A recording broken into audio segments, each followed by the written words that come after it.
नमस्कार. Ashish Dattu YouTube channel मराठीमध्ये आपलं मनापासून स्वागत आहे. आज अशाच एका विद्यार्थ्यांना माहिती देणारा पण व्हिडिओ घेऊन मी तुमच्या समोर आलेलो आहे.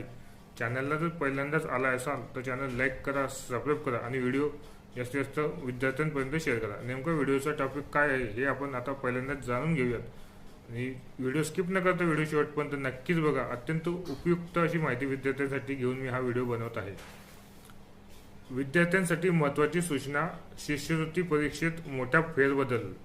नेमका शिष्यवृत्ती परीक्षेत काय बदल झालेला आहे हे आपण आजच्या व्हिडिओच्या माध्यमातून जाणून घेणार आहोत. महाराष्ट्र सरकारने शालेय शिष्यवृत्ती परीक्षेच्या स्वरूपात आता मोठा फेरबदल करण्याचा निर्णय घेतलेला आहे.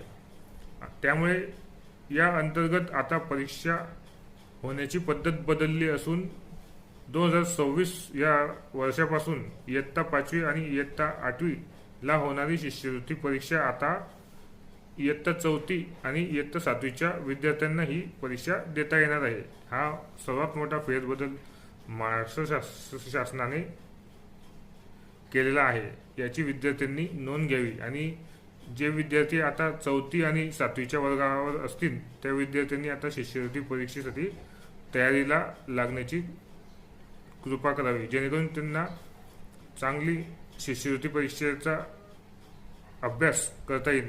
ही त्यांच्यासाठी अत्यंत महत्त्वाची सूचना घेऊन मी आजचा व्हिडिओ बनवलेला आहे. चॅनलला जर पहिल्यांदाच आला असेल तर चॅनल लाईक करा, सबस्क्राईब करा आणि हा महत्त्वाचा व्हिडिओ आहे विद्यार्थ्यांपर्यंत शेअर करा. आता महाराष्ट्र शासनाने शिष्यवृत्ती परीक्षेत मोठा फेरबदल केलेला असून 5वी आणि 8वी ऐवजी आता 4थी आणि 7वीच्या विद्यार्थ्यांना ही महत्त्वाची शिष्यवृत्ती परीक्षा देता येणार आहे.